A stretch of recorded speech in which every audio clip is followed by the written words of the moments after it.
नमस्ते प्यारे बच्चों। आज का हमारा जो टॉपिक रहेगा वो रहेगा हमारी बदलती पृथ्वी। ठीक है, हमारी बदलती पृथ्वी। ठीक है, तो हम इसके अंदर क्या क्या पढ़ेंगे पहले वो जानते हैं। इसके अंदर पढ़ेंगे प्लेट्स, ठीक है, पृथ्वी की गतियाँ, भूकंप, ज्वालामुखी, नदी, पवन, समुद्री तरंगे, हिमनद, इनके आगे कार्य। ठीक है, प्लेट्स के बारे में मैंने आपको पहले ही बता दिया है और वीडियो बना रखी है जिसके प्लेटों के प्रकार बताए हैं, कितने प्रकार की प्लेटें होती हैं, कहाँ कहाँ क्या काम करती हैं। अब थोड़ा सा बता दिया है, थोड़ा सा और बता देता हूँ। देखो इसमें क्या है, प्लेटों की गति के प्लेट गति कैसे करती है। प्लेट की गति कारण सतह पर परिवर्तन। यह प्लेटें धीमी गति से चारों तरफ पृथ्वी के अंदर पिघले हुए मैग्मा वर्ती रूप में घूमता है, इसी कारण होती है। देखो प्लेट गति कैसे करती है, जो हमारे मैंने पहले बताया था पिछली वीडियो में कि भाई जो हमारा पृथ्वी का गर्भ है वो क्या है, तरल अवस्था में है। ठीक है, तो उसके ऊपर ये प्लेटें टिकी हुई है, तो मैग्मा है जो धीरे धीरे घूमता है वर्तीय में। इसके प्लेटें क्या धीमी धीमी गति से क्या खिसकती हैं, और ज़्यादा खिसकती हैं तब कुछ धरातल पर प्रतिक्रिया होती हैं। अब देखो गति कितनी प्रकार की होती है। गतियाँ दो प्रकार की होती है। कौन से? अंतर्जनित बल, ठीक है, इसको इंग्लिश में बोलते हैं एंडोजेनिक फोर्स, और बही अंतर्जनित यानी अंदर का, और बहिजनित यानी कि बाहर का, इसको एक्सोजेनिक फोर्स। अब देखो ये दोनों बने कैसे हैं, इनको बनने की देखो, एंडो का मतलब होता है अंत या अंदर, ठीक है, और जेनिक का होता है उत्पत्ति, तो इसको एंडोजेनिक फोर्स बन जाता है। ठीक है, और एक्स का मतलब होता है बाहर, एक्स का मतलब क्या होता है बाहर, ठीक है, तो जेनिक का उत्पत्ति, तो एक्सोजेनिक फोर्स। ठीक है, ये फोर्स है। ठीक है, अब पृथ्वी की गति, कितनी प्रकार की गतियाँ होती हैं, प्रकार कितने हैं। देखो हमने पहले पढ़ा था अंतर्जनित बल। अंतर्जनित बल के अंदर दो होती हैं, कौन सी? आकस्मिक बल और पटल विरूपण बल। कौन से होते हैं? अंतर्जनित दो होते हैं, आकस्मिक बल और पटल विरूपण बल। ठीक है, तो आकस्मिक बल कौन से होते हैं? जो एकाएक घटना होती है। देखो ठीक है, एकाएक बल लगता है, आकस्मिक नाम से पता लग रहा है ना, आकस्मिक। तो कैसे? भूकंप, ज्वालामुखी, भूसंकलन, ये तीनों किसके प्रकार हैं? आकस्मिक। और पटल विरूपण यानी धरातल पर जो प्रतिक्रिया होती है वो क्या? पर्वत निर्माण बल। ठीक है, अब देखो बहिर्जनित बल, जो बाहर के बल होते हैं वो कौन से होते हैं? अपर्दन और निक्षेपण। देखो अपर्दन और निक्षेपण क्या होता है? अपर्दन होता है जो टुकड़े, शैलों के टुकड़े टूट जाते हैं, ठीक है, अपक्षय होता है, उनको कहते हैं अपर्दन। निक्षेपण क्या होता है? वायु जल के द्वारा एक स्थान से वो टुकड़े दूसरे स्थान पर चले जाते हैं, उसको क्या बोलते हैं? निक्षेपण बोलते हैं। तो ये किस प्रकार होता है? ये नदी से, बहता जल से, पवन से, समुद्री तरंग से या हिमनद से। ठीक है, ये इसके प्रकार है। आगे देखो, अब हम पढ़ते हैं ज्वालामुखी। ठीक है, ज्वालामुखी पढ़ते हैं, तो ज्वालामुखी के बारे में देखो, ज्वालामुखी होता क्या है, पहले ज्वालामुखी के बारे में हम जानते हैं क्या होता है ज्वालामुखी। देखो भूपर्पट्टी पर खुला एक ऐसा छिद्र होता है जिसमें पिघले हुए पदार्थ अचानक बाहर निकलते हैं। ठीक है, जैसे ये मैंने ये बता रखा है, देखो ये मैग्मा है, ठीक है, ये लाल आपको दिख रहा है, ये मैग्मा है। ठीक है, ये मेटल है नीचे, ये मैग्मा पिघली अवस्था में रहता है और पृथ्वी के ऊपर एक छेद रहता है। ठीक है, और इसमें साइड में निकास का छेद होते हैं, तो इसमें एकाएक हलचल होती है और ये मैग्मा क्या बाहर निकलता है, और गैस और क्रस्ट बाहर निकलती है। ठीक है, तो ये प्रॉपर्टी है। ठीक है, इस प्रकार ये मतलब एकाएक पृथ्वी के अंदर केंद्र के अंदर प्रतिक्रिया होती है और उसके कारण ब्लास्ट होता है, ब्लास्ट के कारण ये क्रस्ट बाहर निकलता है, धुआं बाहर निकलता है। ठीक है, इस प्रकार ये होता है। ठीक है, अब आगे देखो भूकंप। भूकंप क्या होता है? देखो भूकंप का, देखो ये मैंने पट्टी बना रखी है। ठीक है, भूकंप आता कैसे? देखो भूकंप ये कहता है, ये नीचे उद्गम केंद्र होता है, जहाँ से क्या होता है, कहीं भी भूकंप जहाँ से शुरू होता है, ये अधिक केंद्र होता है जो ऊपर की तरफ होता है। और ये जो वेव दिख रही है आपको, ये लाइनें जो रेड कलर में लाइनें दिख रही है, ये बाहर की तरफ निकलती है। ठीक, कहाँ निकलती है? बाहर की तरफ निकलती है। ठीक है, जो ये यहाँ से जहाँ से शुरू होती है और वहाँ से क्या बाहर की तरफ ये निकलती है।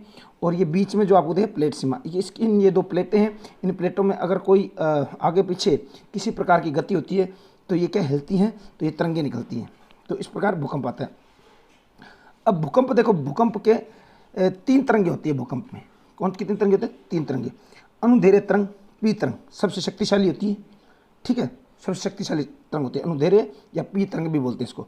दूसरी होती है अनुप्रस्थ तरंग या एस तरंग, उससे कम शक्तिशाली। और पृष्ठीय तरंग या एल तरंग, ये सबसे कम शक्तिशाली होती है, सबसे कम कैटेगरी, ठीक है।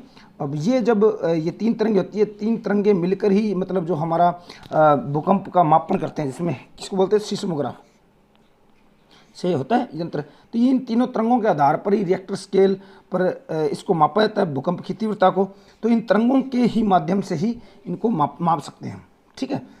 और कितना प्रबल है, जैसे रिएक्टर स्केल, जैसे मान लीजिए कि 2 है तो कम होगा, अगर 4 होगा तो और अधिक होगा, अगर 7 होगा तो सबसे शक्तिशाली होता है, ठीक है। और सबसे अपने जो भयानक भूकंप आया था वो गुजरात में भुज में आया था 2001 में 26 जनवरी को, ठीक है, जो बहुत ही नुकसान हुआ था उसमें। तो ये बहुत प्रबल था, उसका रिएक्टर स्केल 7 था लगभग, ठीक है। देखो आगे देखो, हमने पढ़ा, क्या पढ़ा हमने, पृथ्वी की गतियाँ पढ़ी, ठीक है। और उसके बाद हमने ज्वालामुखी पढ़ लिया और भूकंप भी पढ़ लिया। अब देखो भाई हम आगे बढ़ते हैं, मुख्य स्थलाकृतियाँ। अब मुख्य स्थलाकृति क्यों से थे, अब देखो स्थलाकृति कैसे बनती है मुख्य स्थलाकृति। देखो 3 कारण होते हैं इसमें, अपक्षय शैलों का टूटना, ठीक है, अपर्दन शैलों का, अपक्षय किसी भी चीज़ का टूटना अपक्षय कहलाता है, ठीक है, उसमें हार्श होना। अपर्दन क्या होता है, उनका टूटना और नीचे गिर जाना, ठीक है, या इधर उधर थोड़ी दूर चला जाना। और निक्षेपित क्या होता है, जल से, हिम से, पवन से एक स्थान से दूर तक जाना, तो उसे क्या बोलते हैं, निक्षेपण। ये प्रमुख 3 कारण हैं जो हमारे धरातल पर स्थलाकृति को निर्माण करते हैं, ठीक है। अब देखो आगे हम पढ़ते हैं नदी के कार्य। नदी क्या करती है, नदी क्या, दृश्य भूमि अपर्दन, यानी कि दृश्य भूमि अपर्दन क्या होता है, जो हमें दिखता है, क्या हमें दिखता है वो होता है। अब इसमें कुछ शब्दावली आती है, जो नदियाँ क्या बनाती हैं, क्या करती हैं। देखो पहले बताते हैं जल प्रपात बनाती है। जल प्रपात कैसे बनता है, जब नदी खड़ी ढाल वाले स्थान से अत्यधिक कठोर शैल या खड़े ढाल वाली घाटी में गिरती है। अब घाटी क्या होती है, 2 पहाड़ों के बीच में संकरा रास्ता जो होता है उसको घाटी बोलते हैं। तो ये जो पानी जो होता है, जो किसी कठोर चट्टान से ऊपर से नीचे की तरफ गिरता है तो क्या झरना बनता है, जिसको क्या बोलते हैं, जल प्रपात कहते हैं। अब देखो सबसे ऊंचा जल प्रपात विश्व का कौन सा है, दक्षिणी अमेरिका वेनेजुएला का एंजल जल प्रपात। कौन सा है, दक्षिणी अमेरिका वेनेजुएला में एंजल प्रपात है। और अन्य कौन है, अन्य देखो उत्तरी अमेरिका कनाडा के अंदर, और प्लस संयुक्त राज्य अमेरिका की सीमा पर कौन सा है, नियाग्रा जल प्रपात, ठीक है। और एक और है बड़ा अफ्रीका के अंदर जाम्बिया देश के, और प्लस जिम्बाब्वे की सीमा पर कौन सा है, विक्टोरिया जल प्रपात, ठीक है। अब आगे देखो नदी क्या बनाती है। देखो हमने पिछली एक वीडियो थी उसमें भी बताया था मैंने, लेकिन इसमें थोड़ा सा विस्तार से बताएंगे अपने। देखो नदी क्या कहलाती है, विसर्प, तटबंध, वितरिका, डेल्टा, ये बनाती है। अब देखो भाई ये आप जो देख रहे हैं ये नदी है, ठीक है, ये नदी है। तो विसर्प क्या होता है, ये विसर्प नदी क्या है, मैदानी भागों में जब आती है तो विसर्पिकार बनाती है, ठीक है। तो ये इसकी मतलब ढलान कम तेज होती है, और ये जो ये दिख रहा है ये विसर्प होता है, ठीक है। ये और तटबंध क्या होते हैं, ठीक है। अब तटबंध से जाने पहले हम चाप झील के बारे में पढ़ते हैं। चाप झील क्या होती है, देखो समय के साथ विसर्प लूप, ये क्या विसर्प लूप, ये ना विसर्प लूप, नदी के कट जाते हैं, ये लूप होता है, कट जाते हैं और अलग झील बनाते हैं, जिसे चाप झील कहते हैं, ठीक है। अब देखो होता क्या है, जब बाढ़ आती है, नदी के अंदर पानी ज़्यादा आता है, तो क्या ये अपना जो ये स्थान है इसको फैला देती है, ये क्या बड़ी हो जाती है, और ये क्या अपने जो विसर्प तट होते हैं उससे बड़ी हो जाती हैं, बड़ी हो क्या आती हैं, जो अपर्दन होता है, जो इसके साथ अवशिष्ट आते हैं तो वो क्या यहाँ जमा हो जाते हैं। तो ये बाढ़ का रूप है। जो ऊंची भूमि होती है, जो ऊंची भूमि क्या करती है, तटबंध बनाती है, ठीक है। जब इसमें पानी कम होता है तो ये धीरे धीरे अपने वापस चली जाती है, और जहाँ पर ये विसर्प निर्माण करती है झीलें बना देती हैं, ठीक है। इसको कहते हैं चाप झील, ठीक है। समझ में आया, एक बार फिर से बताता हूँ। नदी जब अपना बहाव क्षेत्र बढ़ा लेती है, ठीक है, तो अवशिष्टों को तटों पर जमा करती है ऊंची भूमि पर। जो बाढ़ वाले तटबंध होते हैं ये क्या उपजाऊ भूमि वाले होते हैं, ये मिट्टी लेके आती है, जो उपजाऊ भूमि ये जमा हो जाती है, तो ये यहाँ क्या बनाते हैं, तटबंध बना देते हैं। जब ये पानी कम होता है तो ये चाप झील और वापस अपने आकार में आ जाती है। ठीक है, अब देखो भी समुद्री, आगे देखते हैं समुद्री तरंग के कार्य। अब समुद्री तरंग क्या होती है देख लेते हैं। देखो भी अपर्दन निक्षेपण तटीय स्थलाकृतियाँ बनाती है। अपर्दन या निक्षेपण जैसे मैंने बताया टुकड़े होते हैं या बहाव के लेके आती हैं, तो समुद्र के किनारे जो आकृतियाँ बनती हैं। अब कौन कौन सी आकृतियाँ बनती हैं, पहले देखो समुद्री गुफा बनती है।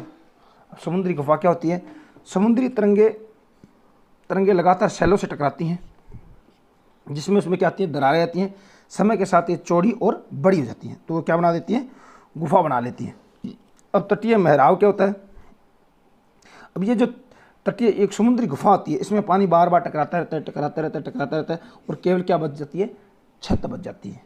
साइड में बीच में खोखला होता है, ऊपर छत बचती है, तो उसको क्या बोलते हैं, तटीय महराव बोलते हैं। स्टैग क्या होता है, अब जब ये वापस और टकराती हैं तो दीवार ढह जाती है और क्या रहते हैं, दीवारें रह जाती हैं और छत ढह जाती है, तो क्या बनता है, स्टैग बनता है। क्या बनता है, स्टैग बनता है। ठीक है, अब देखो समुद्री भृगु क्या होता है, समुद्री जल के ऊपर लगभग ऊर्ध्वाधर उठे हुए ऊंचे शैलों को कहते हैं। जैसे मान लीजिए, जैसे दीवार, अब दीवार रहेगी, दीवार का एक पिल्लर रह जाता है बाद में। ठीक है, जब ये टकराते हैं तो क्या रह जाता है, पिल्लर रह जाता है, तो उसको क्या बोलते हैं, भंगुर बोलते हैं। अब देखो समुद्री पुतिन, समुद्री पुलिन। और समुद्री पुलिन क्या होता है, समुद्री तरंगे किनारों पर अवसाद जमा कर समुद्री पुलिन का निर्माण करती है। यानी कि जब समुद्र से अवसाद आता है, जब कंकड़ पत्थर मिट्टी जो आती है, तो क्या समुद्र के किनारे पर लाके इकट्ठा कर देती है, तो उसको क्या बोलते हैं, वो पुलिन बनाती है, उसको क्या बोलते हैं, समुद्री पुलिन। अब देखो आगे बढ़ते हैं हम हिमनद के कार्य। हिमनद क्या होता है, हिमनद अथवा हिमानी बर्फ की नदियाँ होती हैं। क्या होती हैं, बर्फ की नदियाँ होती हैं। ठीक है, यह कठोर चट्टानों से, गुलाशी मिट्टी एवं पत्थर से भूदृश्य का अपर्दन करती है। अब देखो क्या करती है, जो हिमनद होते हैं वो क्या ले अपने साथ गुलाश मिट्टी लेके आती है, पत्थर लेके आती है और वहाँ जमा कर देती है। ठीक है, ये हिमनदी के कार्य हैं।